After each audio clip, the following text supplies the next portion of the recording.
One-on-one with Antoine, Valois, Fortier. How you doing, Antoine? I'm well, very well. Thank you. You and you? I'm doing great. I'm excited to be interviewing you. My first question I have for you, Antoine, you were recently nominated to the Athletes Commission, so I want to congratulate you on that. And I also want to ask you what this appointment to the Athletes Commission, what does it mean to you? And I have some other additional follow-ups in regards to this. Yes. Well, first of all, thank you very much. It's an honor. I'm very happy that I was nominated there. I'm happy to see that people have trusted me, that they trust I can represent the athletes, their value, their interest well, and it means a lot to me. I've been the athlete rep for a while at Judo with Judo Canada, so it's something I've enjoyed and something I always thought was important. So to do it with the IGF now, it's just something I'm very happy and felt like the natural step to me. Now, can you elaborate and tell us a bit more about this commission? What's the role and responsibility? Well, the main and pretty much only, or no, I don't want to say only, but the really the main objective of this commission and is to give the athletes a voice.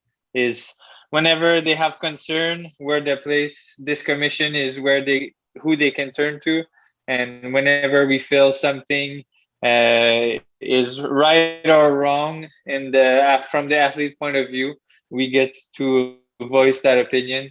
We also get to voice on some a voice on some topics, so to vote on some topics. So mainly to represent the athlete interest and just to be the communication between the IGF and the numerous athlete. Fair enough. I don't want to put you on the spot, but I'm just curious to know what are some of the most pressing issues for you that you want to advocate on for athletes? Right now I'm fairly new to this. I don't even have one day, so I'm I see those first couple weeks and couple months being part of this commission with people that have been there for years already. Some athletes have been on this commission for the past 4 years. So I'm having some meetings in the next couple weeks, and I'm just really curious to see how they work and actually what kind of topics are they talking about. I haven't had the chance to really be at any meetings yet. I was just nominated, so I'm really looking forward. I know from a more local aspect what Judo Canada and the athlete rep and the athlete committee, what we've been working on, but from the IGF stand of like a point of view, I didn't have the chance yet. But no, I'm hoping that it's just making sure everyone is heard, is respected, and that well, I'm curious. I wish I had a better answer for you, but well, I'll see in the upcoming meetings. So. I totally understand that. The thing that's interesting is you've had experience here at a local level, at a national level, I should say. Speak to us about that role and some of the issues, if you don't mind, that you would advocate on. Well, just making sure everyone gets a fair chance at, this is something, one thing we don't realize is, Canada, we have maybe 28,000. That this is also pre-pandemic, so I don't know about numbers now, but we have, we'll say around 26,000 people in Canada, and we only have one national training center. So making sure that people who are very far from that center have equal chance from the people who train very close to the center, and well, just making sure everyone is heard, everyone gets a fair treatment, and if there is any issues, are they handled in a manner that is respectful and equal for everyone. Fair enough. And in addition to that, it was in the press release that came out, it was mentioned that Judo Canada's president, Mike Tamura, was also appointed to the organizations, that's the IGF's executive committee. What are your thoughts on that? And what does that mean for Canadian judo? I will be honest, I don't know anything about that. No, to be honest, I know Mike has been extremely involved with the Pan American Judo Union and just in general, Judo Canada the PJC and the IGF. He's often at events, trying to make the IGF tour a better environment for athletes.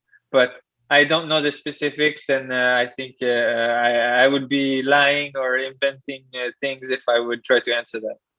Fair enough. No, that's cool. I don't mean to ask you all these, pressing questions, but you're doing great at avoiding the answer.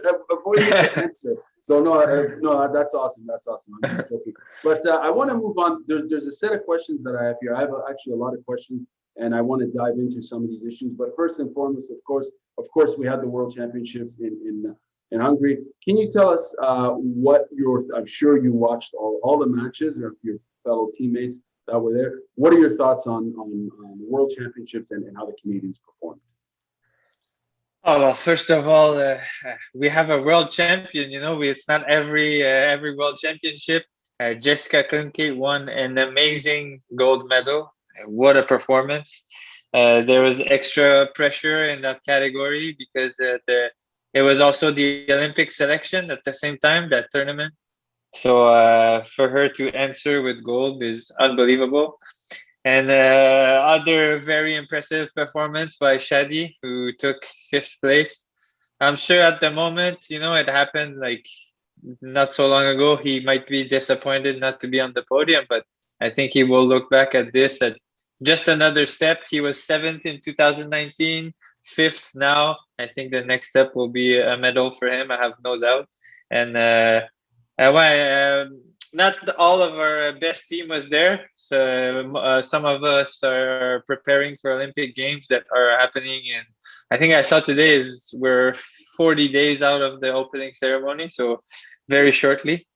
But no, it was very unique World Championship. If I'm correct, it's the first time there's World Championship and Olympics the same summer.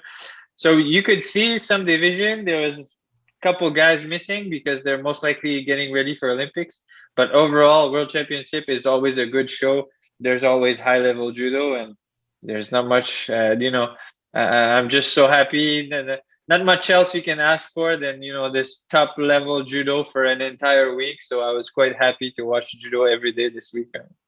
For sure. And when as far as your career, you won a silver at the Worlds in 2014. At that time, what did that mean for you in your career? Let's go back in time, if you don't mind. Give us kind of a summary of where you were at and what did it mean to get that silver.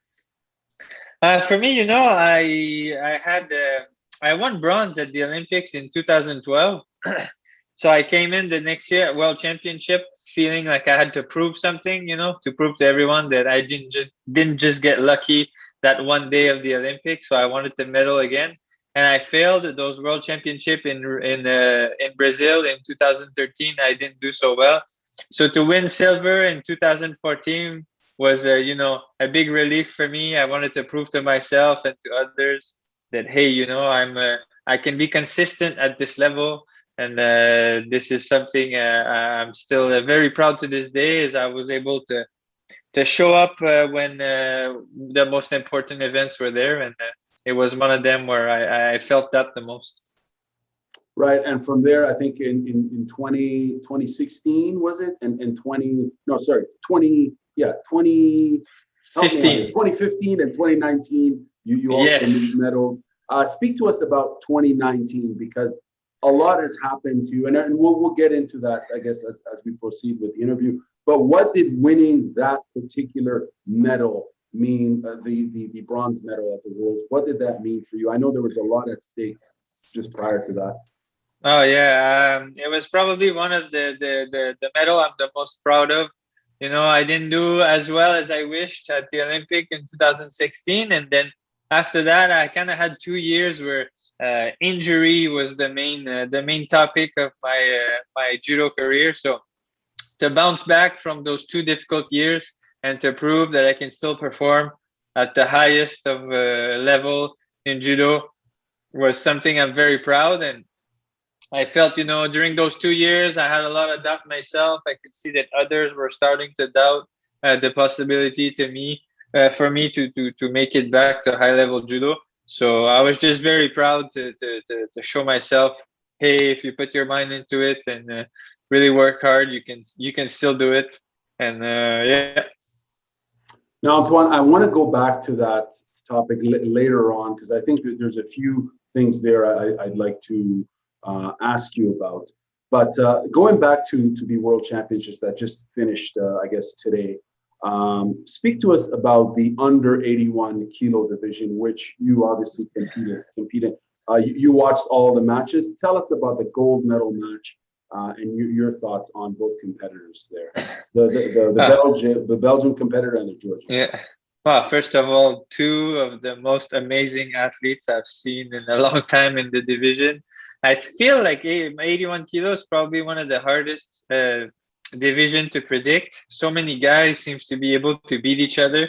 But for Cass and Grigalashvili, they were kind of the two most expected guys, or the two guys that most people were expecting to be in the final. For him to answer those expectations and to deliver and to show up and to give us that quality of a match in the final was very, very impressive. But that was my main, after watching a lot of those matches from that day, my main observation was, wow, 81, how can you predict anything, with high percentage of getting a chance of getting it? So I just feel like it's one of the division where you do the tournament 10 times in a row, you probably get 10 different results. So I find it's a very interesting category. Yeah, it's interesting, and it's also entertaining, I think, for spectators because it's so unpredictable. And as you said, yeah, it's a deep pool of talent, such high-level competitors. It's stacked, it's unpredictable, and you're obviously part of that. Now, when you're watching this, break it down for us? Are you watching these matches alone? Are you taking notes? What's your ritual when you're actually, consuming this content as an athlete? Spectator? Are you jotting down notes? Well, what is it that you do? I won't really write any notes. I do sometimes, but most of it I'm just I'm studying guys, obviously. Just curious how they seem to react, what they seem to have worked on, because events like this, they're so big and important. Everyone will bring their A game. So no, I like to observe and study.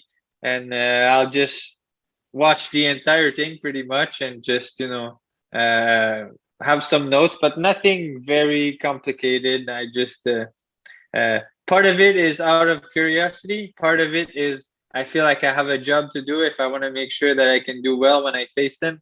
And another part of it is I'm just curious. So no, I just watch, try to enjoy, and try to see what their tendencies are. So you don't record the clip and run it in slow motion from different angles. You don't do that sort of hardcore assessment? No, not that much, no. Fair enough. Now, as far as the Georgian, have you competed against him before? No, never. I've only had to train with him maybe once or twice, but never in tournament. How was that training session? What's your opinion of him, I guess, is what I'm asking. Very, very strong, very dynamic judo player. Very, you always feel like he can throw you. Just dangerous from so many angles. So definitely someone who will be a puzzle to figure out for all the 81 kilos at the games and for upcoming years too. So. Right on. Now, how would you describe your approach to judo? Well, what are some of your, strategic considerations as a fighter and competitor? How would you describe yourself as a competitor? I don't think I'm the most. I know I'm not the most spectacular and physically. I'm not the biggest thrower. I'm not the strongest physically. So I like to approach it from technical and tactical aspect of the game. So I know for me, with how I feel and how my physical ability, I know positioning my hands properly, proper kumikata, moving the right way at the proper timing is something extremely important. So for me, combining gripping, movement is something I have to be very efficient at, because I won't be the guy who just grabs and throw and can, win 6 matches in a day like this. So I like to, I know I have a good groundwork too. I can win matches on the ground. So I like to utilize that. But overall, to be honest, Oh, sorry, I can't hear you. Hello? Can you hear me? can you hear me? Oh, I can hear you now. Yes, I can hear you. Oh, okay. Sorry, Sorry. I missed what you said there.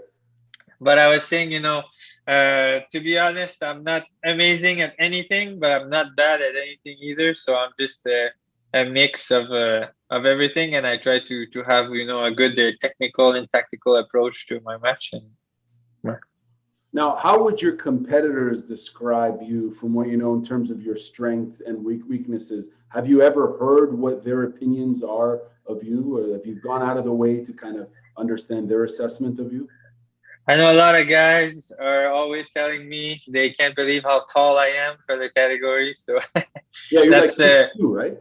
yes. I'm quite. I don't want to. I don't want to brag, but I think I'm the tallest 81 on the circuit, or I'm probably close to being the tallest 81.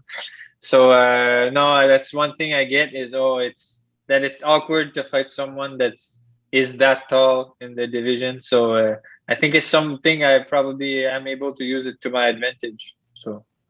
And as far as weaknesses, what would they say? And I know, sorry, it's an awkward question to ask, No. but what would they say are things that they would exploit when they're fighting against you?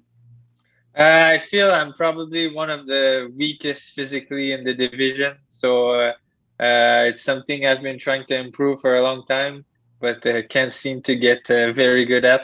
So I'm not the most powerful or explosive guy. So so I feel it's probably one of my major weakness. Who's the toughest competitor you've ever fought ever? Oh, that's a very good question. Um, Probably I was talking about this with one of my coach last week. One of the biggest beating I probably got was in training was there was a former 81 from Netherlands called Guillaume Elmont, and I was just coming up on the international scene. I was probably 20, 21 years old, and we were in Europe for a training camp, and I did a randori with him, a practice round with him, and he really beat me up. And I remember coming out and telling my coach, I hope I never fight this guy ever again. But he was world champion in Egypt in 2003 or five. I'm not quite sure. But he was really someone excellent judo, just like someone small, strong lefty. He was a nightmare for me. Interesting. And who would you say is the most underrated performer or competitor that you've seen in your division and also in judo as a whole in your era? Oh my God, that's such a good question. And I ask that, and I can give you context as to why, because I think it's obvious that anyone who competes at this high level, everyone is good, right? As you mentioned, Yeah. in your division as well. Like, it's stacked with talent, and sometimes people have bad days on the most important days of their life, and they can't get on the podium and so on. So and that's why I ask. I know it's potentially an awkward question, but I know from as a fight fan and as someone who consumes this content, I know that there are a lot of talented fighters who never make it up there, but are well respected within their community. I feel a lot of fighters from a very big system are not often they're not given, a lot of chances. So probably you'll see them at a tournament, they will have a so-so day, and they probably won't have the chance to compete again because they didn't do so well the first time. And then you train with them and you're like, oh my God, you're extremely good at judo, and we're just always curious to not understanding how come they don't fight outside of their country.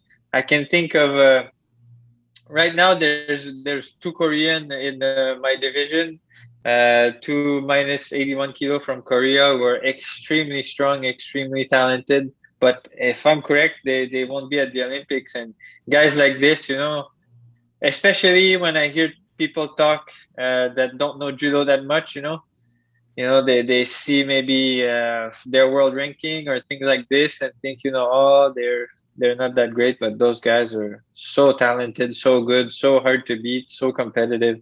So I feel those guys don't get the credit they deserve.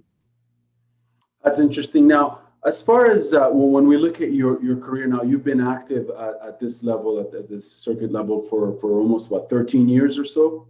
Is that correct? Yeah. It's been a while. I'm old. Yeah, I mean, you're 31, which is young, but as a competitor, you're certainly getting up there in age, and I say that respectfully, of course.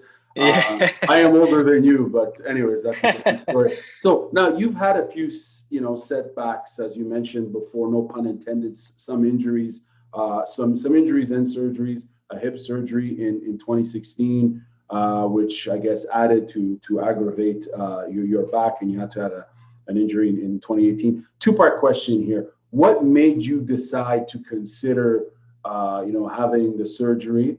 And what did this experience, and I'm speaking about the one in 2018, the back surgery, Right. What did this experience expose you to, or what was the takeaway from that challenging experience? Definitely one of the most important things for me during those periods, because I was out maybe 6-7 months for both surgery. If you finish those and you haven't learned anything, or you haven't understood anything about high performance or how to approach objective, it's definitely wasted time. But I feel that in both of those of those injuries, I was able to take something away, to learn something, or to get better at things outside of just the physical aspect, we'll say. For me, those two things, I really took out two things out of those two injuries. I feel like the first is probably, not to think about the result, but to think about the process to get there. I have this bad tendency to project myself a lot in the future and wonder what will happen in the future or things like that. So for me, small things like, okay, what can I do today? Keeping things short term is something I've learned from this. And I have the same approach now where I get ready for tournament. I just ask myself, what can I do today at training in order to be ready at the games in 40, 50 day, or things like that. And probably to focus on things I can control. Often, you're injured, things are not going as well as you wish they would. And then you see other people training and everyone's the same, oh, he's getting better, I'm on the sideline, or I'm not in the dojo training. So we all have those bad reflex of focusing on things that we have absolutely no control over.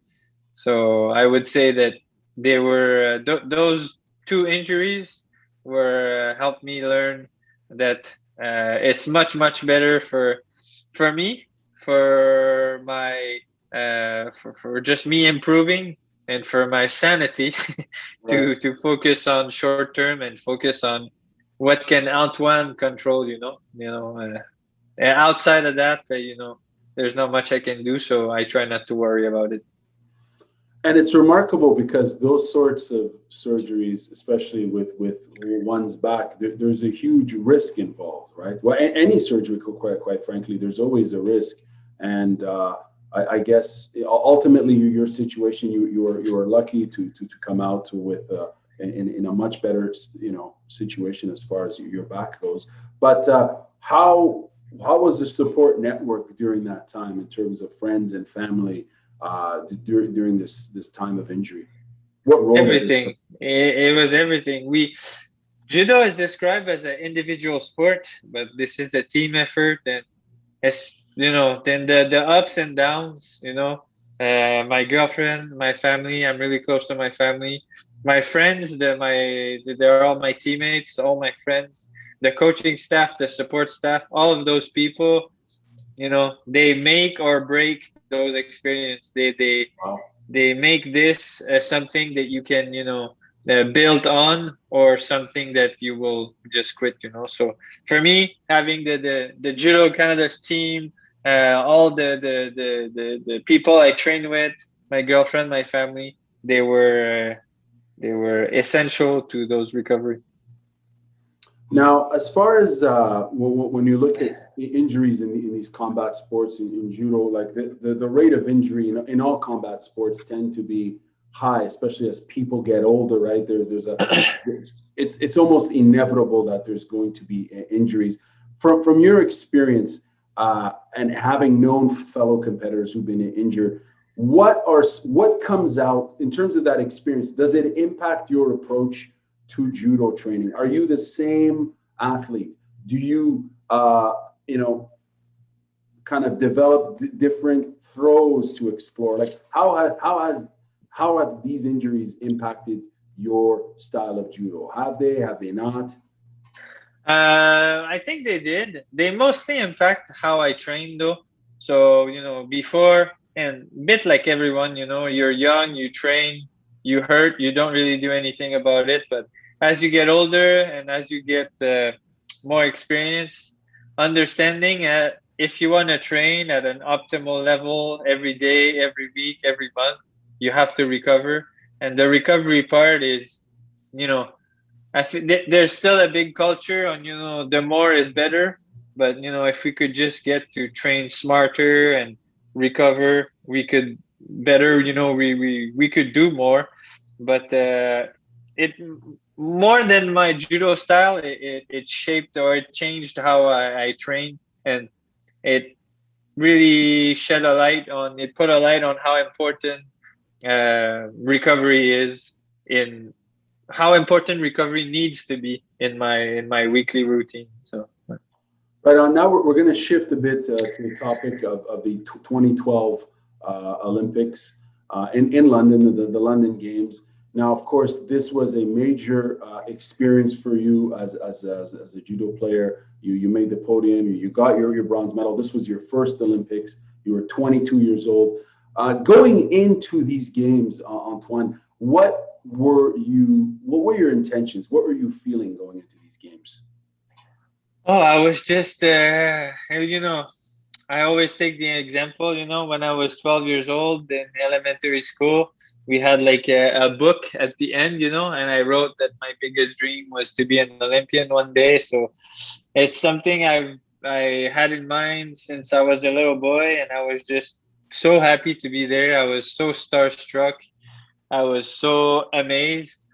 And then I also got to see a bit of the other side, in the media. We see people celebrating, they're biting their medal and everything. But you also get to see that, most people, they don't come out of the Olympic with a medal. So there was a big, I understood that for a lot of people, it was a disappointment a little bit, or, they train, they get ready for so long, and it doesn't always happen. For some reason in my mind, you go to the Olympic, you win a medal. It was almost like that. But to see that side, it had a big impact on me. I just told myself, I want to live that experience to the fullest. I don't want to have any regrets or any fear holding me. So just go out there, fight your hardest, and have fun. And that's how I approached it, and it worked out very well. Did that approach, as far because it was your first ever Olympics, was that almost like you almost went in there with, almost, would it be fair to say, nothing to lose almost? Absolutely, I had nothing to lose. I was one of the last one to qualify. No one was expecting me, on the anywhere near the podium. So I had nothing to lose, and I told myself I don't want to stress to, stop me from expressing my full potential on that day. And so, just go fight as hard as you can and do your best, and we'll see what happens. I hadn't, that was the my main reflection was, just go out and fight as hard as you can. And after winning that, what was? And I mean, I know a zillion people has probably asked you that. I'll be zillion and one, and sorry, but like, what did that feeling? Because we've all seen the clip, we've all seen that match, and we see, you're a very honest human being. There's a lot of emotion, and it comes out, and it's. From the storytelling side, as far as video and on the marketing side, it's gold, because it's like, Yeah. wow, especially for the Olympics, because it's raw emotion, and there's all these other themes in the story of all these individuals that get told. But at that moment for you, when you were there, what did it feel like? And do you think about that day regularly? To be honest, it was I often give the same answer is, it was such a rush, such a big rush of emotion. I just couldn't believe it. It was just so much at the same time. I barely remember anything. Wow. It was like a big, I remember, it's like, I remember we were in the warm-up area, then I'm in the tunnel, I'm about to fight. Then, I remember hugging my dad a little bit, and then I remember I'm at the doping control. That's weirdly, it was just so many emotions, so much joy, that it's like all a big, it's like almost a big blank. But no, like I said, to just throughout the day, step by step, focusing on the next minutes and not anything further than that. And just when it happened, I just looked everywhere. Was the happiest I've ever been, and I just remember, going back and being like, oh, this, it's a really good day, and thinking that, well, tomorrow it's over, or didn't understanding that, okay, like this result will follow me a bit more than the others. Now, can you lead us through, from what you recall, the match with Travis Stevens? What do you recall the most from that match? Beyond the, obviously winning, of course, and feeling that moment, but break down the match to us tactically, and tell us how you beat him.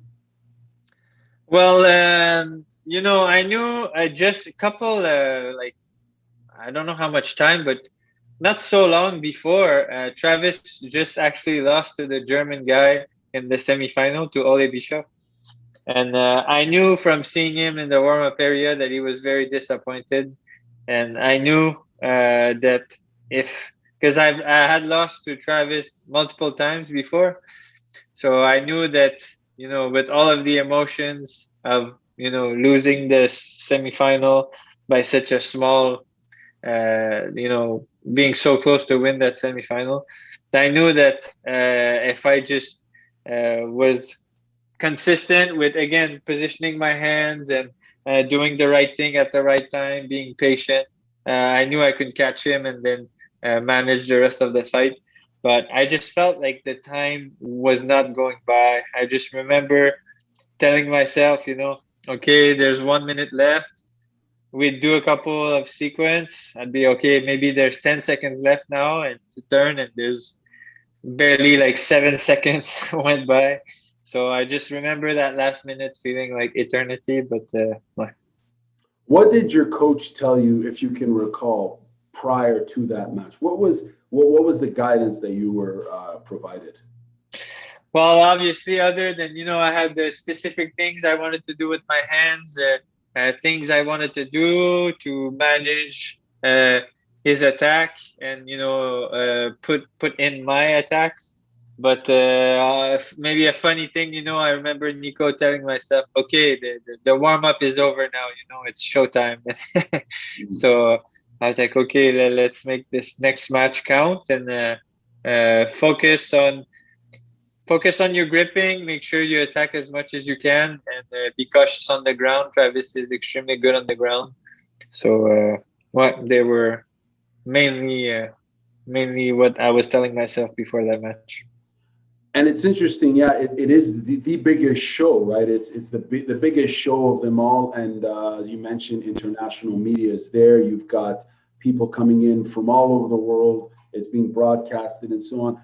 When you're there, when you're in the arena and feeling that energy, are you excited? Are you scared? Are you overwhelmed? How, from your point of view, in the match, do you hear the millions and millions of people screaming? Well, what do you hear when you're there?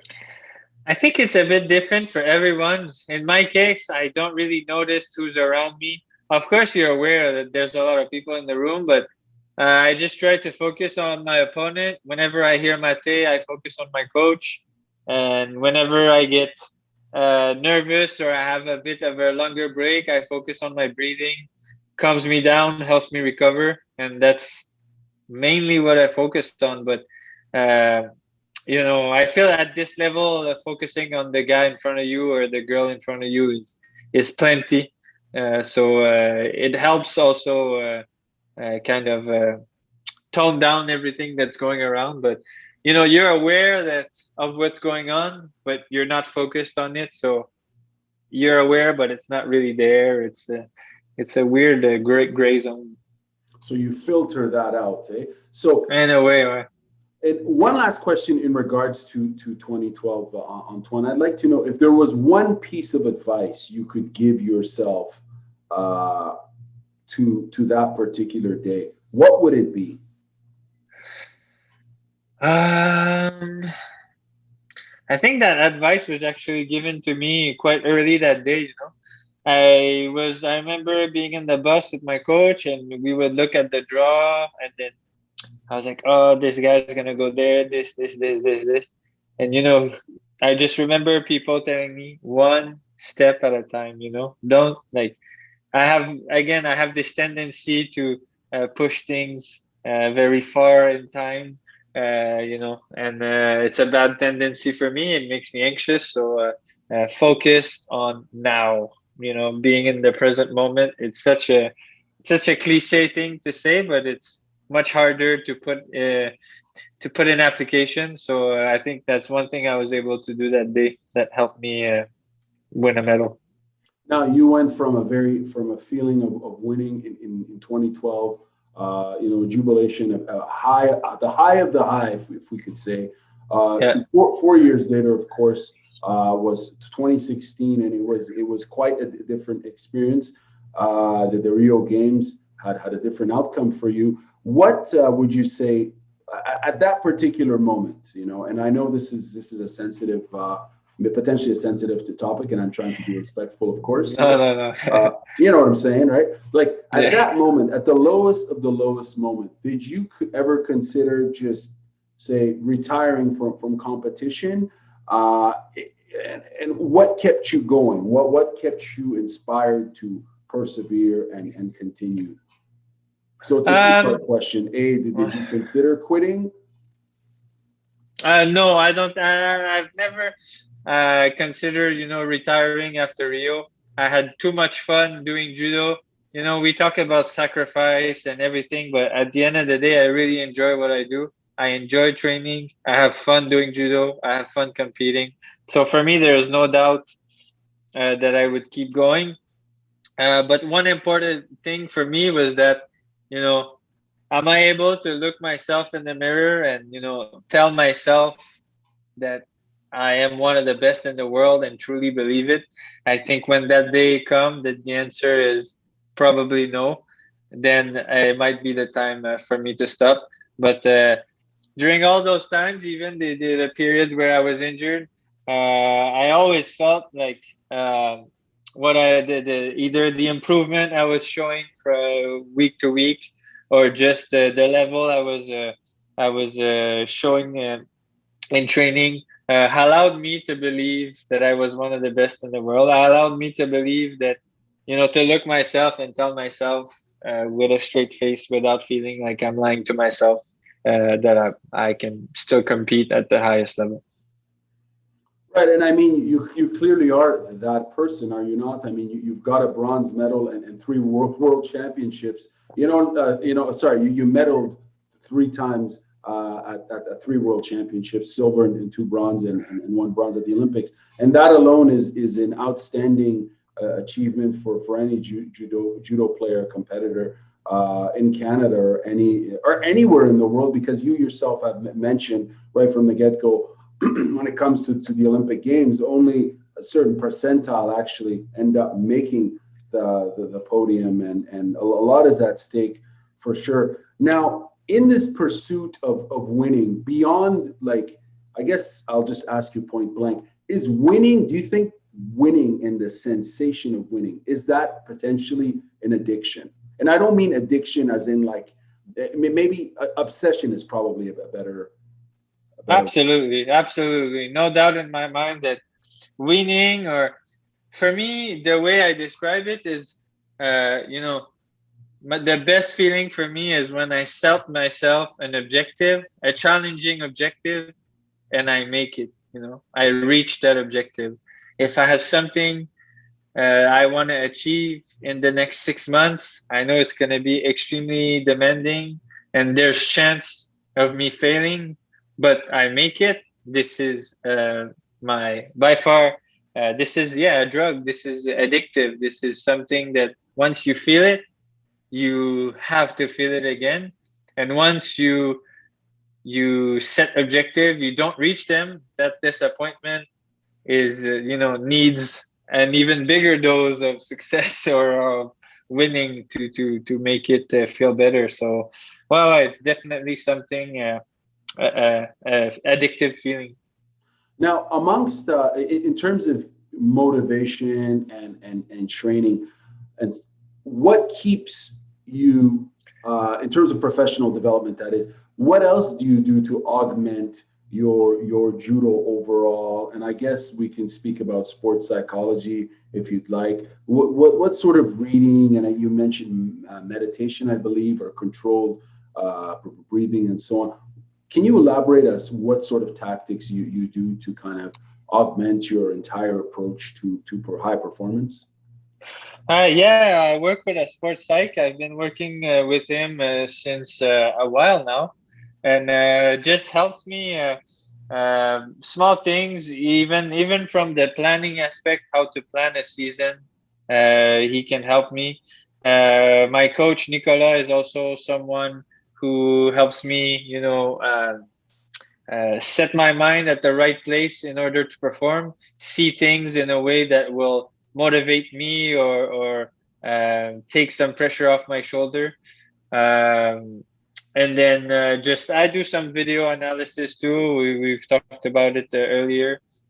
So those are mainly the things that I like to do when I get ready for big events. Is I visualize. I have my routines that I know are efficient to calm me down and to set my mind at the right place in order to perform, and just be ready from do I know who's in front of me type of approach also. Now, you mentioned Nicolas Gill, your coach, of course, and you guys, interestingly enough, I think have a lot of similarities in terms of your career. Speak to us about that, and would you say the dynamic and relationship is coach/mentor as well? Oh, big time. Coach, mentor, friend. He's helped me in so many aspects of judo and so many aspects of my life. And what you just mentioned is very true. Nicolas has been in similar situation many times.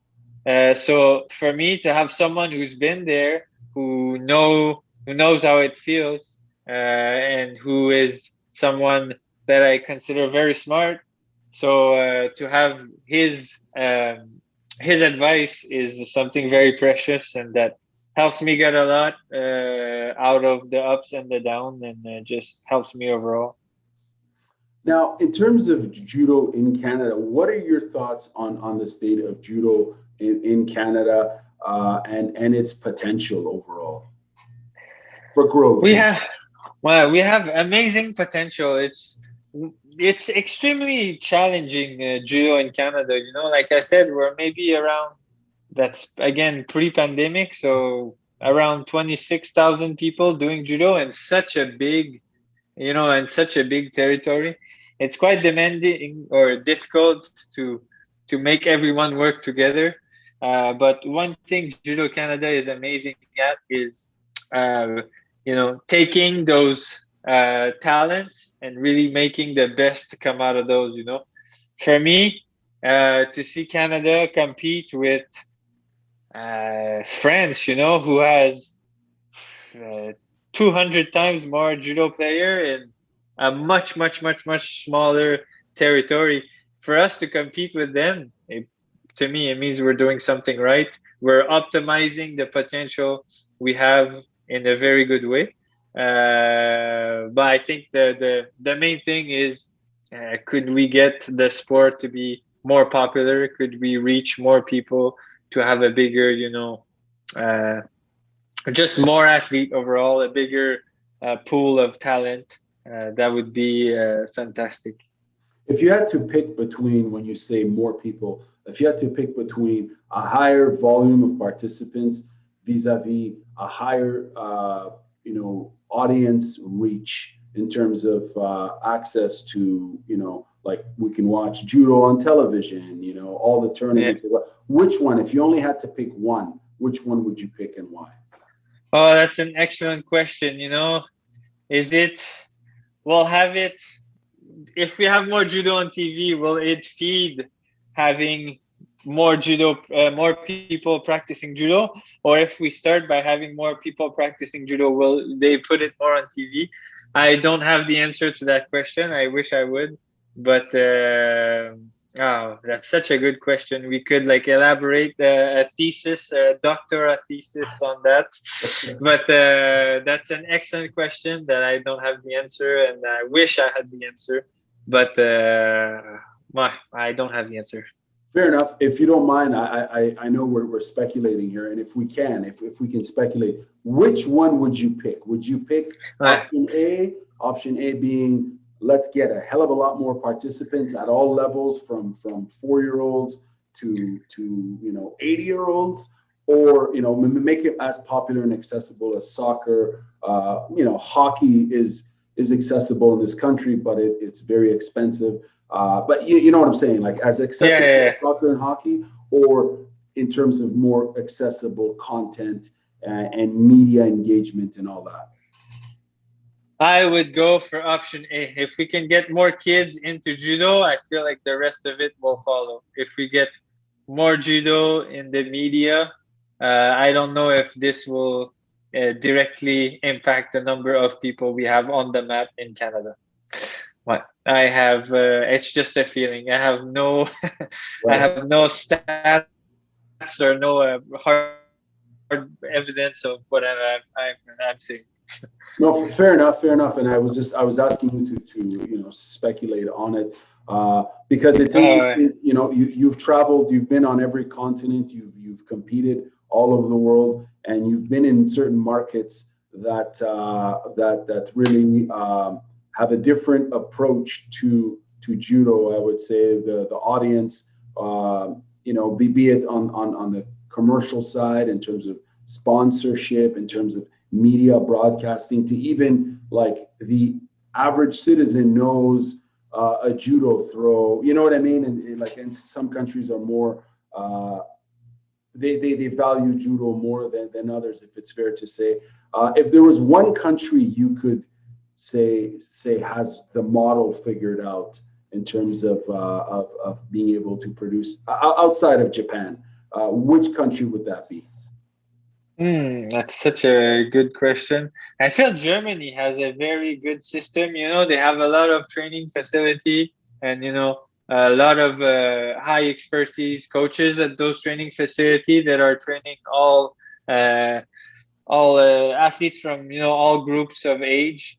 So I feel they, their recipe seems to, or every time I go to Germany, I'm surprised by how many kids or how many people are competing or know judo in Germany. So I feel I don't know the entire recipe or the entire how the system works, but I feel that they are doing a good thing and both, producing high level athlete and just marketing the sport for everyone. And one last question on this topic, because I feel this conversation on that alone could probably be an hour or two, because I find that topic fascinating. What's more valuable in a community? Having multiple dojos, let's say in a mid city that's got 500,000 people. What's more valuable? Having 4 or 5 dojos with recreational dojos with mediocre coaching, or having one big dojo with elite level coaching but still recreational? What do you think is more valuable to a city? I feel like the elite level of coaching is something very important and very precious. So if you can, you know, this is it's hard to teach or to really create an elite coach. So I would go for that option. I think an elite coach and someone that's very competent and very passionate about teaching judo is too precious. So it's well, I feel that option B would be I feel like the best. Interesting. And just to give you context for that, because I find with some sports, the emphasis is almost just get as many people in the door, which is great because participation is great. But ironically, the level of coaching sometimes is not, there's not enough professional development that's done with, and I'm not necessarily speaking about judo here, and I'm not criticizing, I'm just stating what I've observed. So it's interesting to hear that point of view, Antoine. Now I want to move on to the topic of course, the 2020, the Tokyo Games here. Two-part question here. As you look forward to these games, what are you visualizing as you're headed into these games, and what's at stake for you at these games? Um, what I'm visualizing, it's hard to visualize anything because it's gonna be so different. It's gonna be no one has ever had an Olympic experience like we will get next summer. No one. So I'm really curious to see, and I think it will be. Are you able to adapt, or are you able to deal with the fact that nothing will be as we are used to during those Olympics? And what's at stake?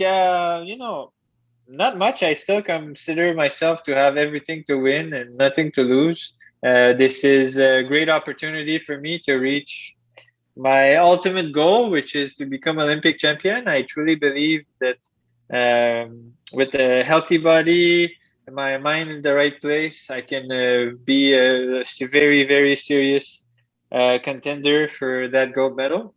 And that's how I approach them. It's an opportunity for me that I'm very excited to go make the best out of. If you could be in that final match with the opponent that you want to face the most, because beating this person would mean the most for you, who would that opponent be? Nagase, the Japanese fighter. I think to beat someone that I have not beat before on such an important day, and to do it, beat the Japanese in Japan will be extra difficult at the Olympic. So if I could have one dream where everything happens and aligns in the absolutely perfect way, would be for me to fight the Japanese in the final and to win.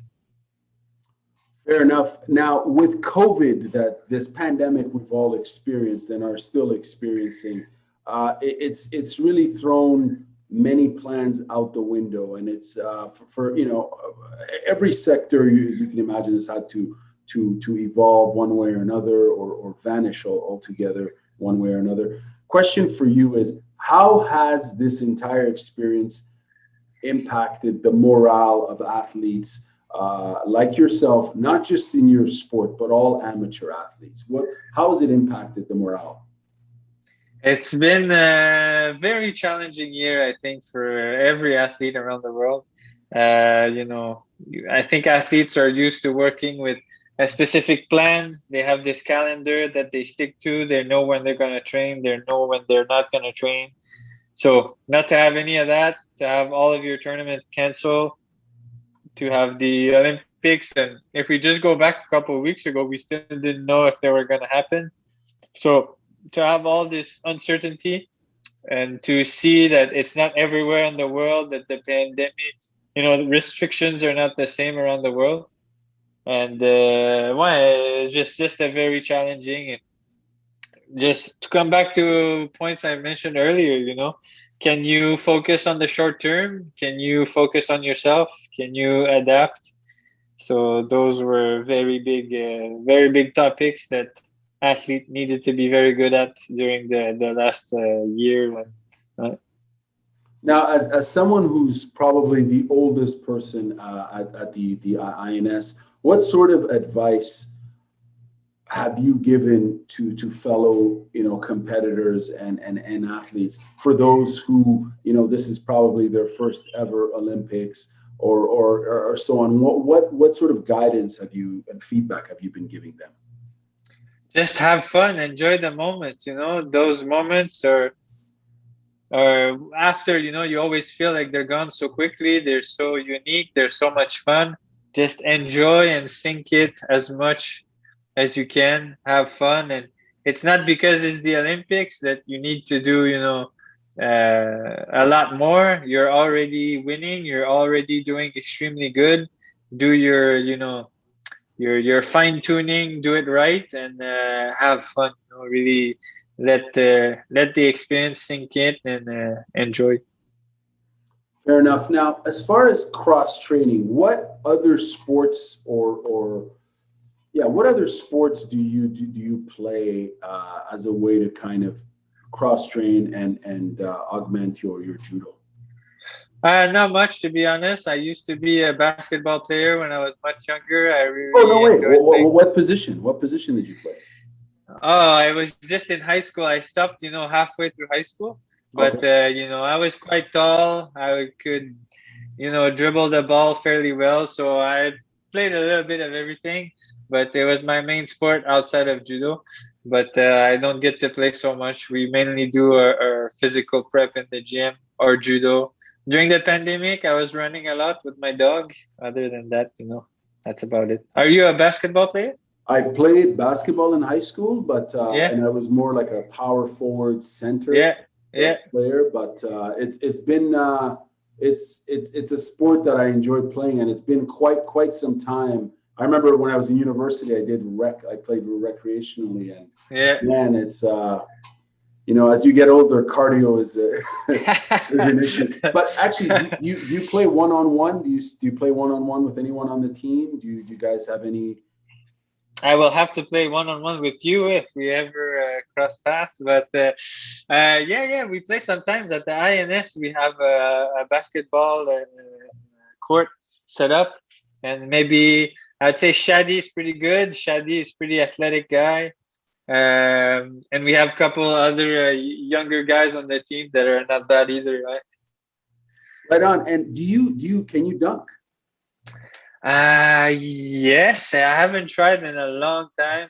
I think with like a regular size, I used to, but with like a smaller ball, I can do it.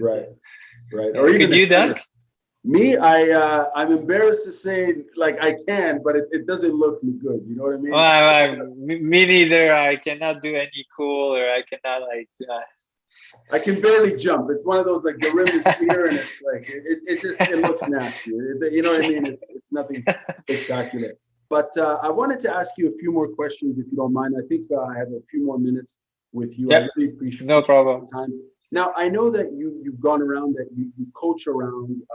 You've traveled and coached and given seminars. And when you go to and coach recreational players, people who love the sport, that probably don't have competitive and like they don't have the ambition to say compete nationally or internationally. That is, what's that experience like for you to be coaching with recreational players? And in addition to that, what sort of advice do you give to younger judo players who have that ambition to pursue the same goals you've achieved?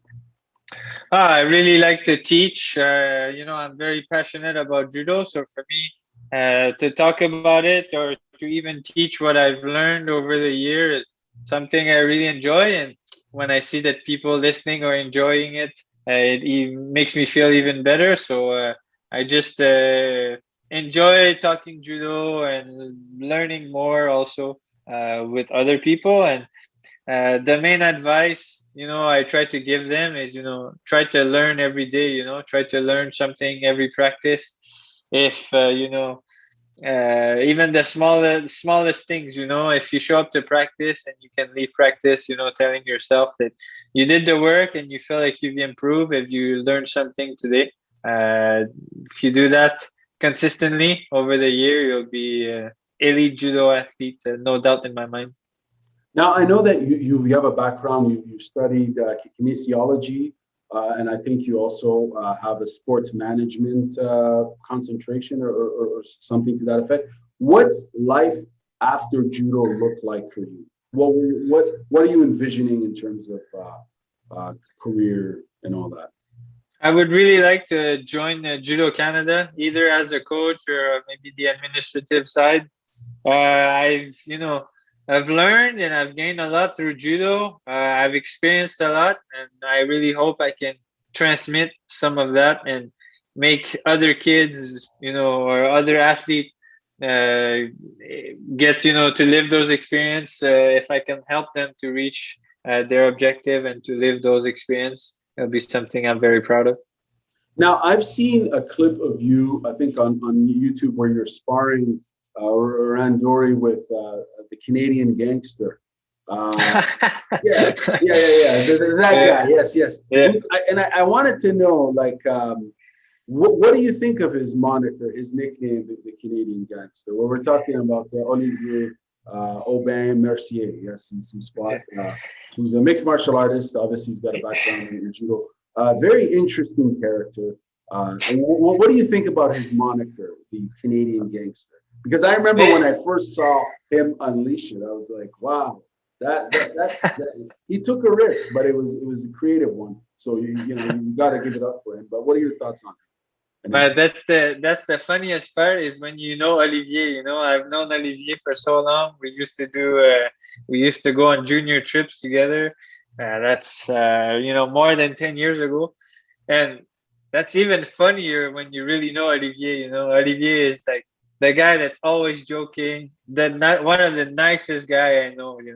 One of the most most honest, just nice. There's nothing mean, or he would never wish anything bad on anyone. And for him to get that nickname and to play along with it and to be like the super tough alpha guy, it's just even funnier. And I think he felt like he needed to not to create, but to push a persona to be to maybe attract more, and it became this Canadian gangster persona. But he really makes me laugh. He's one of the funniest and nicest guy I know, and it makes me laugh when I see that people are not really understanding maybe that he's not a gangster, and he's not this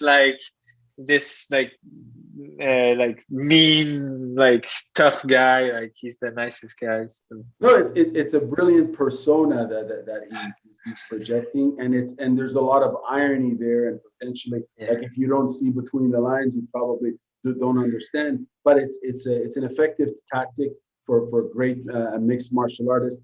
My question for you in regards to monikers and so on. Obviously, we tend to see that in a lot of professional combat sports, mainly in this era of, where we're seeing a lot more sports entertainment-esque influences in combat sports on the professional side. Recently, we saw a legendary boxer, retired boxer, take on a famous YouTuber, and they went the distance and so on. Now, what are the chances of that happening? And I ask you sarcastically, so I'm not really being serious here, but what are the chances of that happening in an amateur sport, in an international amateur Olympic sport like judo? Do you think an influencer could make it all the way to the podium with little to no background in judo or any grappling sport for that matter? Absolutely not. I think there's a 0% chance I see this happening. Or, one thing though the IGF is doing very well, I find, is watching the last World Championship, is they're really approaching now those live feed events a bit from a more of a TV.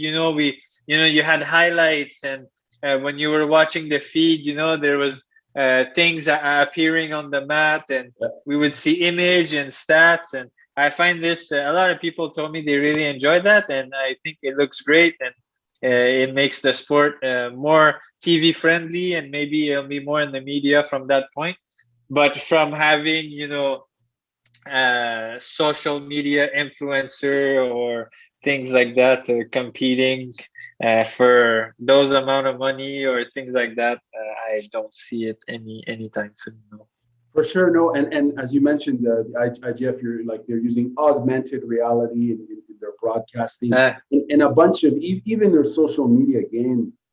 It's remarkable because I monitor a lot of as someone who consumes the content, but as someone who also does communication, I monitor a lot of their content. I even compare it to United Wrestling for freestyling and Greco, and you can tell over the last 5 years or so, they're really doing a lot of targeted content with their campaigns, and they're doing a lot more storytelling. But the most interesting thing about the way they tell these stories is they never deviate from their values and ethics of judo, which is incredible, because everything they put out as far as a video product or a tweet, you can tell that it's still remaining to some degree traditional and respecting that in their formula. They could easily go a different route if they wanted to, even in how they portray videos, even in how you edit videos and the highlight reels, especially with the more spectacular, I'm a fan of lifts and pickups and slams, you could do a highlight reel of that in a very dramatic way and be more entertaining. But they still, I guess what I'm saying is, they still honor their code, which makes it, I think, really stick out, especially when you compare everything from professional wrestling to professional mixed martial arts and judo. For me, as someone who consumes all of that, I would almost, and I'm being serious, I'm not bullshitting here, excuse my language, I'm being serious. I would almost watch more judo because it is, focused on the sport, focused on the athlete and the fight, and not all that other melodrama that is entertaining, but is potentially irrelevant to the actual competition. Sorry, I went on a rant there. No, I fully agree with you. Judo is, they say it often, the IGF say it often, judo is much more than a sport. It's there's so much value attached to it, and it's such an important part of why the sport is this way, that for them to stick with it is the best move I could think of. Yeah, and especially in a world today where there's so much, there's so many tensions on just about every issue, unfortunately, and so many fractures, right? It seems like if there was ever, out of the many sports that are available to people, if there was one that kind of, in a positive, forward-thinking way, unite people, I think it would certainly be a sport that has an ethical backbone and that respects its values.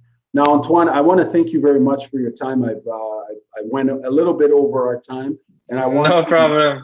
I want to wish you all the best at the Tokyo Games. The whole world will be watching and will be cheering for you and your fellow Canadian judo players and the whole team. Thank you very much, Garmani. It was nice to meet you. Thanks for having me. Take care, brother.